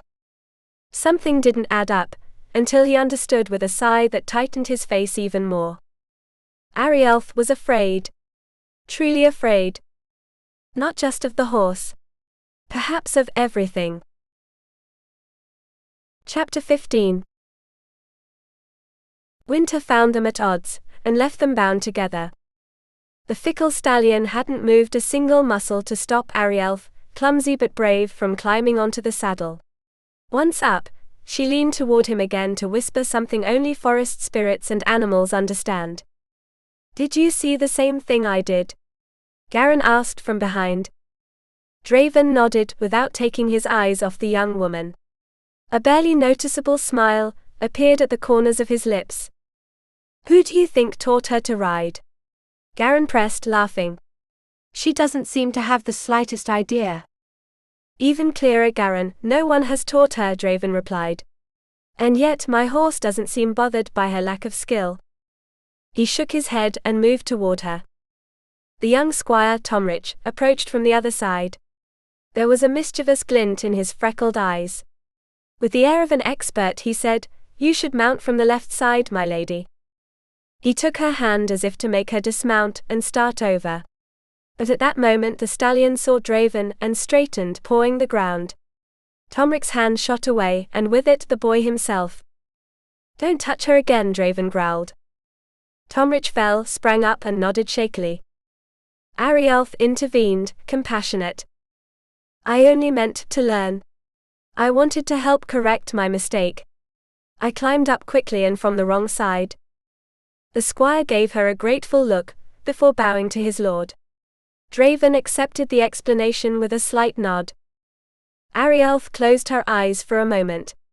She knew Draven was about to mount, and the very thought of falling beneath the horse's hooves made her hold her breath. Draven noticed her reaction with a puzzled look, then mounted, and lifted her with a single agile motion, settling her on his lap. Before she could protest, he wrapped her in his heavy cloak and folded her against his chest. "You're no better than Morhollow," she muttered between clenched teeth. "You left without even burying your dead. Just as cruel, just as cold. You kill without remorse." Draven had to hold himself back from shaking her. "We haven't buried anyone, because none of my men have died, Arielleth." She blinked, confused. She leaned in to look at him, and bumped her forehead against his. She didn't apologize. "There were bodies everywhere, Draven. Morhollow's not mine." "And I'm supposed to believe that? That they're so superior, they?" "You'd better stop testing my patience," he cut her off sharply. She understood, when he covered her head with the cloak again. He was a terrible man, no doubt. No one who knew compassion would kill so easily. She, raised under Father Fredrin's kindness, couldn't conceive of taking another human life. He did it as if it were part of the wind. As they moved forward, the hills grew steeper. The hardness of the day wore her down, nerves crackled under her skin. She heard a soldier shout that they were entering Wulfsen lands, and a cheer echoed through the cliffs. Arielleth sighed in relief, and sank a little deeper against Draven's chest. The tension in her shoulders eased. She was too tired to fear what awaited beyond the castle gate. Right now, the mere thought of touching the ground felt almost like a blessing. The cold bit as night fell. They had been in Wulfsen territory for hours, and still no fortress was in sight. When Garin insisted on a pause, Draven growled as if stabbed by a spear. "Are you weaker than my prisoners?" the wolf replied. "My legs have fallen asleep," Garin shrugged. "Lady Arielleth doesn't complain." "Because she's terrified," Garin mocked. "Hiding under your cloak, crying on your chest." "I doubt it," Draven said, opening the cloak to reveal her serene face. "Do you see any tears?" Garin shook his head and laughed. His only concern was stretching his legs, taking a sip of beer, and maybe emptying his bladder before it burst. "Maybe she's too innocent to know fear," he teased. Draven responded, with a grimace that would have sent his brother straight into the woods. Then he dismounted calmly. She ran her hands over his shoulders for support, even tried to smile at him. He didn't return the gesture. He delayed helping her down, as if the contact had frozen his muscles. His hands circled her waist, and when their eyes met inches apart, both froze. When she touched the ground, Arielleth stretched her legs. A moan escaped her lips. Every fiber of her body ached. And Draven had the audacity to smile. In that moment, Arielleth understood that he brought out the worst in her. She had always believed herself a gentle woman, with a sweet temperament. Father Fredrin had often told her so. But Draven made her boil. He pushed her toward a dark edge she hadn't known she had. She wouldn't allow it. She looked at him with steely determination. He regarded her, as one studies an ancient riddle. His gaze slowly drifted down, resting on her mouth. Arielleth blinked, surprised, then realized she was looking at him the same way. She blushed, not understanding why. "Garin is wrong," she said in a convincing whisper. "I'm no fool." The damn wolf smiled, satisfied. "You may let me go," she added with dignity. "You'd fall if I did." "And would you find that amusing?" she asked, striving to make her voice as soft as a whisper, just as he had when provoking her. Chapter 16. A bond sealed by honor, steel, and fate. He was, without a doubt, a terrible man. And Draven knew exactly what would happen. If she didn't cling to his arms, she would fall backward. Arielleth's legs seemed to have forgotten their purpose. "I'm not used to riding for so long," she murmured, embarrassed. Draven thought, not without some disbelief, that the exact truth was she wasn't used to riding at all. By all the saints, that woman puzzled him. Lady Arielleth was, without question, the most surprising creature he had ever come across. She walked with an almost ethereal grace, and the next moment could become as clumsy as a newborn fawn. He had already bumped her head against his chin so many times it must have left a mark. Arielleth, of course, was unaware of the stream of thoughts running through his mind. But he was smiling at her, and that unsettled her more than any growl. She finally managed to slip from his hold, and with her back turned, walked toward the shelter of the trees. She moved like an old woman, praying that Draven wasn't watching. She returned shortly after, weaving between the men to stretch her legs before mounting Silas again. At the far edge of the small clearing, she stopped to gaze at the hollow they had just crossed. Curiously, Draven didn't seem in a hurry. Strange, considering how he had growled when Garin requested the pause. Now instead, he acted as if time were abundant. Arielleth shook her head. Draven de Wulfsen was the most inscrutable man she had ever known. But she appreciated the respite. She needed a few more minutes to banish fear, a moment of stillness to regain control over her nerves. The day was dying, and the sun sank in a blazing sky. Red and amber tones spilled over the hills, sliding toward the earth as if the world were burning in solemn silence.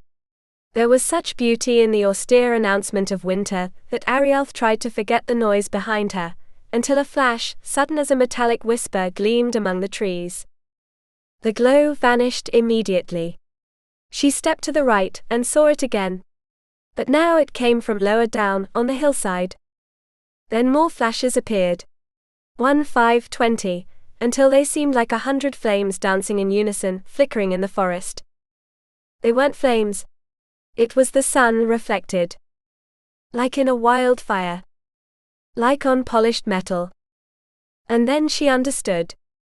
Only an army clad in iron could cause such an explosion of light. And there were hundreds. Chapter 17. Ancient betrayals, intertwined destinies. Good heavens, they were about to be attacked.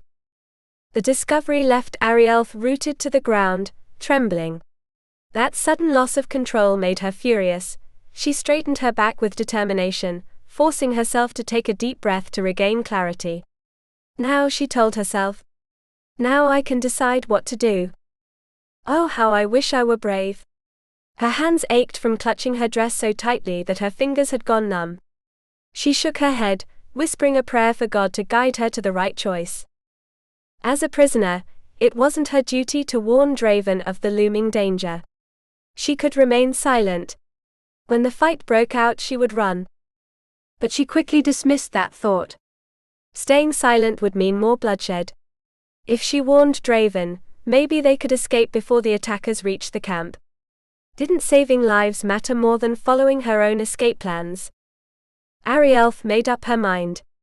She lifted the hem of her dress and ran to find her captor. How ironic, she would be the one to alert the wolf of the imminent ambush. Draven was surrounded by a circle of warriors, with Garin by his side. Arielleth circled around and stopped right behind him. "Baron," she whispered, voice tense and too low. "I need to speak with you in private." He didn't react. Surely he hadn't heard her. "I must speak with you," she insisted, louder now, daring even to touch his shoulder. Draven continued ignoring her. She shook him again, harder this time. He raised his voice to his men, as if her interruption was smoke. And they were talking of all things, about something utterly trivial compared to what she had to say. Stubborn man. The anguish inside her grew uncontrollably. What if the soldiers climbing the hill fell on them at any moment? The weight became unbearable, and with desperation came anger. With all the strength she had, which wasn't much, she delivered a sharp kick to the inside of his knee. The pain that shot through her was brutal.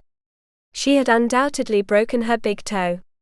But at least she had achieved her goal. Draven's reaction was instant. He turned toward her with the speed of a wolf about to pounce. He looked more surprised than furious. Hands on his hips, fists clenched. Arielleth, teeth clenched from pain, couldn't hold his gaze. She turned to Garin. The young man's stunned expression relieved her more than she would admit. "I need to speak with you." "Alone," she repeated, forcing herself to finally meet the Baron's eyes. There was concern in Draven's grey eyes. He nodded once, took her by the arm, and dragged her to a secluded edge of the clearing. Arielleth stumbled twice along the way. Draven sighed, with the heavy exasperation of a man well acquainted with the cause of his broken patience. She didn't care. Once he knew what she had to say, he wouldn't treat her like a nuisance. Maybe he would even appreciate her intervention, though she doubted it. What mattered was preventing more death. That thought gave her strength. "Men are coming through the hollow," she said at last. She waited for a reaction. None came. Draven looked at her without a single gesture. "Soldiers climbing the hill," she repeated. "I've seen the sun reflecting off their shields. Don't you think you should do something?" He kept watching her, as if assessing whether this was a trick. She lifted her chin. "I've never lied in my life, Baron. If you follow me, I'll prove it." Draven studied her face. Honest blue eyes, reddish curls stuck to her cheeks, a smudge of dirt on her nose. "Why warn me?" he finally asked. "Why? So you can run," she replied, almost offended by the question. "I don't want any more bloodshed." Draven nodded, satisfied. He returned to Garin, who pretended not to listen. "Lady Arielleth has discovered they're following us," he announced. Garin's eyes widened in surprise. "They're following us? Since when do you know?" "Since midday," Draven answered indifferently. Garin blinked. "Could they be bandits?" "No," said Draven without a hint of doubt. A heavy silence fell between them. Then Garin understood. "The mouse is chasing the wolf." "God willing, this time at the head of his men." Garin smiled. Draven nodded. "I plan to meet them near Branford Cross Fortress, but these hills favor us more. Give the order." Garin galloped off, shouting instructions. Arielleth was speechless. She had thought the warning would prevent the battle, but she had just hastened it. She didn't understand their rat and wolf talk, but the conclusion was clear: Draven had no intention of running. "I was right," she burst out. "You're no different from Morhollow, are you?" Draven ignored her fury. "Mount. You will come with me to meet your brother." Before she realized it, she was already on horseback. Rage had overcome fear. Draven took the reins and began guiding the animal. The sway shook her like a lifeless doll. "What do you call this horse?" she asked, clinging desperately. "Horse," he replied without looking back. "It's a horse, so I call it horse." "How cold you are." "I named him Silas. What do you think?" Draven said nothing. His mind was on the battle. She, pleased to have provoked him, smiled. But Tomrich suddenly appeared with a gentler grey horse. Draven handed the reins to Arielleth and mounted the new animal. The world collapsed on her. The horse sensed her terror and reared, almost knocking her down. Garin appeared at her side and managed to hold the beast. "They're still far," he observed. "Shall we wait for them?" "No," Draven replied. "We will go to meet them." The soldiers lined up, noisy as thunder about to break. "I'll stay here until you return," Arielleth said desperately. "You won't," Draven replied without even looking at her. "You could tie me to a tree," she suggested. Garin smiled. "Deny Morhollow the pleasure of seeing you? That would be cruel. I promise it will be the last thing he sees." "You love war, don't you?" Arielleth's voice trembled. "This time yes," laughed Garin. "You're as mad as your brother." Garin stopped smiling. "We have reasons to want your brother dead. Just as you want to see us dead." Arielleth looked at him, outraged. "I don't want anyone to die. And I won't take sides." "Ah, I see," he replied, losing his temper. "You'll wait for the winner to join him. Clever indeed. Think what you want. You're too much like Draven. And that's not a compliment." Garin smirked. "I'm not praising you," she insisted. "You're as stubborn and ruthless as he is. I think you like killing too much." Garin tensed, furious. "Can you look me in the eye and say you don't hate me?" "I don't hate you," she answered with a shaky sigh. "I wish I did, I admit it. But I can't." "Why not?" Because you love your sister. Garin was about to reply when Draven called him. The young man turned instantly, sword in hand. The signal was given. Arielleth wanted to pray, but not a single prayer came to mind. The enemy was climbing the hill like a dark plague. Were Draven's men outnumbered again? Would this be a useless sacrifice? It will be a slaughter, she thought. Draven would fight with honor, Morhollow never. And Draven had forgotten that his brother had already betrayed him once. It doesn't matter who wins, she told herself. If they want to kill each other, let them. Her will couldn't stop them. I won't worry, she whispered over and over, until the phrase became a desperate plea. But no matter how much she repeated it, she could never believe it. Chapter 18. In a kingdom divided by hatred. The Baron of Wulfsen didn't care in the least to take advantage of the surprise.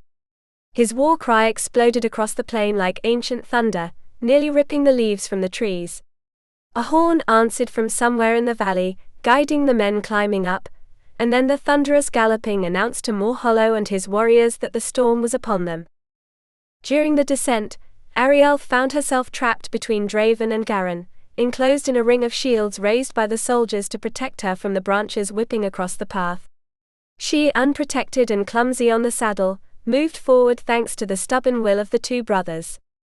Reaching the top of a small rise overlooking the spot Draven had chosen to make his stand, the Baron pulled on the reins. The horse came to an abrupt stop. Draven reached out, took Arielleth's jaw, and forced her to look him in the eye. His grey eyes met hers, blue and trembling. Don't move from here. He was about to release her when Arielleth caught his fingers. If you die down there, I won't shed a single tear for you, she whispered. He smiled with arrogant tenderness. Of course you will. She didn't have time to protest. Draven spurred his horse and charged into the roaring battle in the hollow. Arielleth was left alone on the ridge, as the last riders swept past her like a gale. The noise was unbearable, metal striking metal, cries rising and dying away, gasps and victorious shouts. From above, she searched for Draven's figure. She recognized his grey horse, and saw him break through the enemies with the fierceness of an ancient god who had chosen to walk among mortals. But one blink was enough to lose him. The battle surged upward toward her. She didn't look for her brother. She knew Morhollow would never enter the heart of the fight. He valued his own skin too much to risk it. He let others die while he calculated his chance to flee. Draven, on the other hand, seemed to forget his life without remorse. This isn't my war, Arielleth shouted. She pulled on the reins. Come on, Silas, let's go. The horse didn't obey. Neither pulling nor pleading moved him, and the advance of the fighters up the slope sent panic stabbing into the back of her neck. Draven was furious. He had searched for Morhollow among the bodies, amidst the clash of steel, through the broken ranks, and found nothing. Once again, the coward had stolen a complete victory from him. Then he saw Arielleth. The battle already surrounded the ridge where he had left her. An unforgivable mistake. Cursing himself was not enough. He threw down his shield, whistled sharply like an arrow. He needed his horse. He needed to reach her. She is my prisoner, he reminded himself, trying to suppress the other reason, more visceral, more dangerous, that drove him. The horse responded to the call, and galloped toward him. But Arielleth had lost the reins while fighting to keep calm. Silas jumped over a couple of soldiers climbing the hill, knocking them down with his hind legs. There was no longer room for doubt, the battle was swallowing her whole. Trapped between riders and swords, Arielleth realized that soldier charging at her wanted to kill her. She shouted Draven's name. With no other choice, she threw herself from the horse.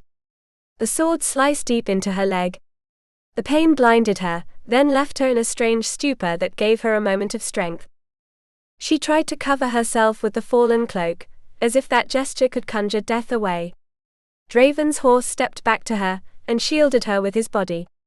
Arielleth leaned against his flank, trembling. The smell of blood and earth mingled in the air, until it became suffocating. Garen appeared, making his way through the fighters, his sword red and shield dented. He shouted something at her. She didn't understand. She only knew she needed to reach him. She stumbled over bodies scattered on the ground like broken dolls. Garen will take me to Draven, she repeated, though she no longer knew if she had thought it or said it. Just steps from reaching him, Garen was caught in a surprise attack from behind. He turned to face it, leaving his side exposed. And Arielleth saw another of Morhollow's soldiers raising his sword to drive it into that perfect target. She wanted to scream, but only a breath escaped her throat, a broken moan that the battle devoured without mercy. Chapter 19.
Chapter 20.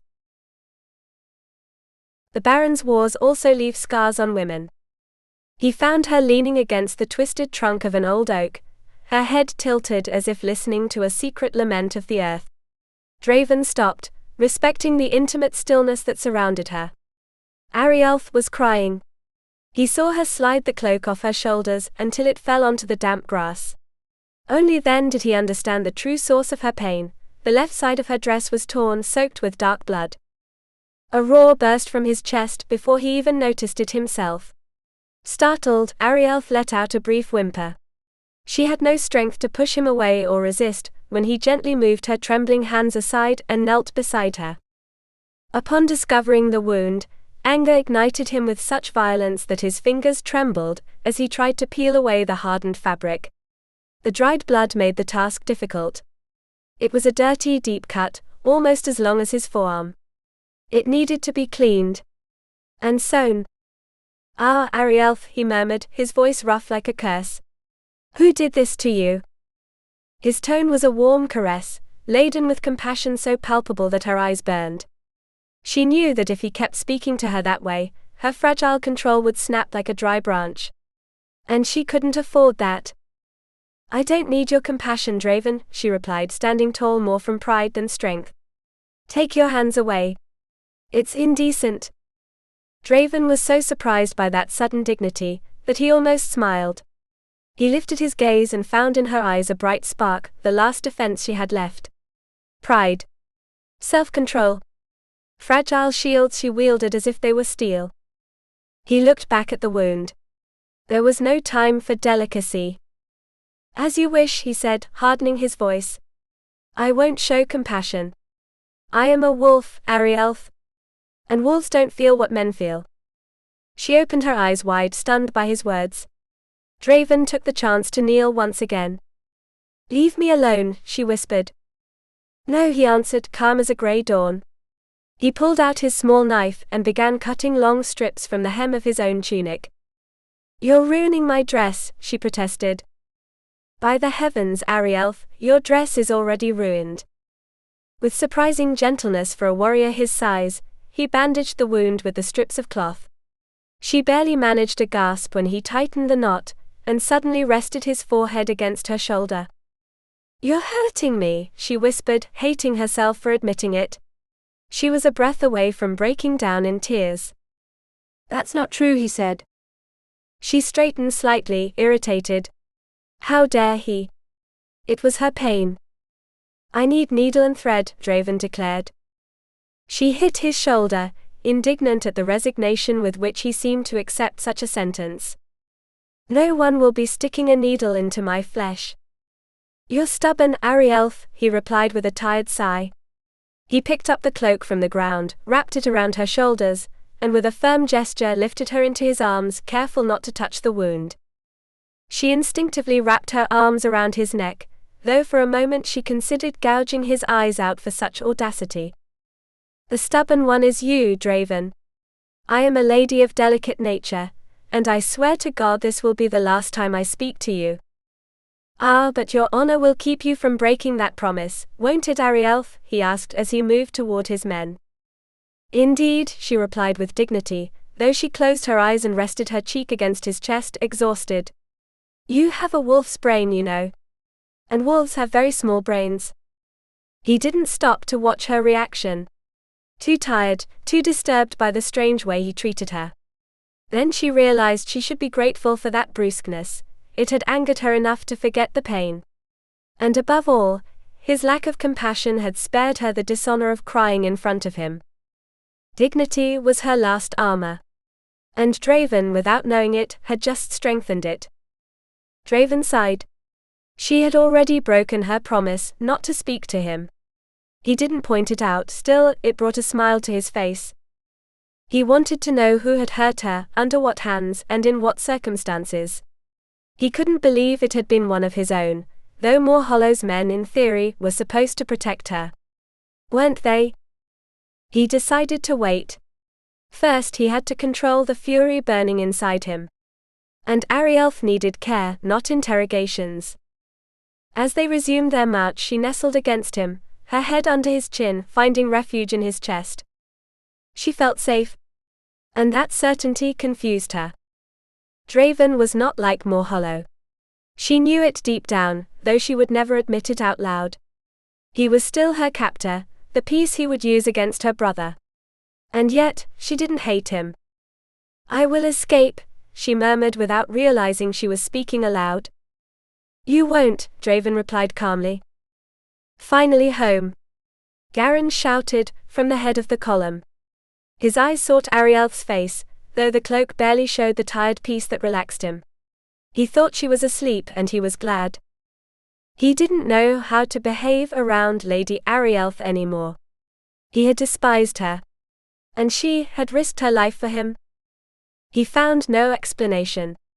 And he didn't dare ask. Because he sensed he wouldn't like the answer. Chapter 21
Chapter 22.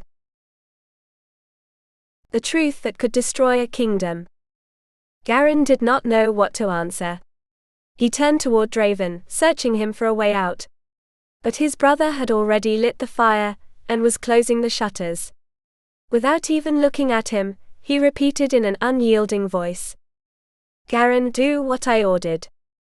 There was an authority in his tone that allowed no reply, and Garin had the good sense to obey. He was reaching the door when Arielleth's voice stopped him. "Do not allow your brother to come up. I can tend to my leg myself." "Now, Garin." The door slammed shut like a lash. Draven turned toward her with slow measured steps. "While you are under my roof, you will not question my orders. Is that clear?" Arielleth looked at him with a weariness that blurred into fury. "How could I understand it all, my lord?" she whispered. "After all, I am only bait, is that not so?" She closed her eyes before he could unsettle her further. She wrapped her arms around herself, as if the gesture might protect her from the cold, or from him. "Let me die in peace," she murmured dramatically. She wished she had the strength to scream, to confront him. But she was exhausted. And it would hurt more if Draven's brother touched her. "I have no strength to endure your brother's hands." "You do have the strength, Arielleth." There was gentleness in his voice, but she was too angry to perceive it. "Why must you always contradict me? It is a dreadful flaw." Draven leaned a shoulder against the hearth, holding her gaze. Someone knocked, and he ordered them to enter. Arielleth opened her eyes. The door gave way with a groan and an older woman entered, carrying a tray of food in one hand, a jug in the other, and 2 furs under her arm. She was round, with restless dark eyes. She barely exchanged a glance with Arielleth before bowing awkwardly to Draven. The young woman felt a stab of compassion for the poor woman, who could barely keep her balance while trying not to show disrespect to her lord. Draven, however, made nothing easier. With a brusque tilt of his chin, he directed her toward the bed without offering a single kind word. The woman nearly ran, stumbling a couple of times before reaching Arielleth's bed. She set the tray before her and offered the jug. "What is your name?" Arielleth asked softly, making sure Draven did not hear. "Wenleth," the woman replied. Finally remembering the furs, she placed the tray on the small table and covered Arielleth with the blankets. Arielleth gave her a grateful smile, enough for Wenleth to bend and arrange the fur over her legs. "You are shivering with cold," she whispered. She was completely unaware of the wound on the leg. When the blanket fell over the injured area, Arielleth opened her eyes wide with pain, but made no sound at all. Draven saw it, and was about to reprimand the maid, but it was too late. "Thank you for your kindness, Wenleth," Arielleth said. The gratitude startled Draven. He watched her in silence. There was no reproach on her face, only calm. Instead of humiliating the maid, she had thanked her. The door flew open, slamming against the wall. Arielleth tensed at once. In the doorway stood a huge man, one hand on his hip, a fierce scowl carved into his face. It could only be Emric. Wenleth slipped away at once, followed by a line of servants who set down pitchers of water and trays filled with unfamiliar instruments. They bowed to Draven and fled, trembling. 2 wolves in the same room would be enough to intimidate anyone, Arielleth thought. Emric had not yet spoken. Draven did not want to argue in front of her, but neither was he willing to yield. "Do you not greet your brother Emric?" he asked. The remark unsettled him enough to soften his expression. "Why did you not tell me you were bringing Morhollow's sister with you? I heard it from Garin. He says he knew it from the very first moment." "And I wager he boasted of it," said Draven. "He did. Garin exaggerates. He had no idea of my plans." "And why so much secrecy?" Emric insisted. "Because you would certainly have opposed it." A shadow of a smile crossed Draven's face. Arielleth looked at him, surprised by how much that gesture softened him. Human, she thought. And nothing more should I allow myself to think. "And since when do you avoid a confrontation?" Emric growled. The walls vibrated with the thunder of his voice. Arielleth began to suspect that both brothers suffered from selective deafness. Emric resembled Draven more than Garin did. Not as tall, but with the same chiseled features and a similar fierceness. His lighter brows recalled a freshly plowed field. When he looked at her, she thought she saw a warm glint in his eyes before they froze again. "If you think you can raise your voice to me, Emric, I warn you that I will not tolerate it," Arielleth replied. He stared at her without blinking, until Draven urged him to examine the wound.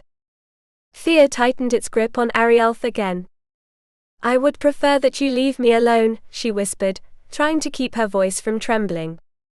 "Your preferences are of no concern to me," he replied with the same calm.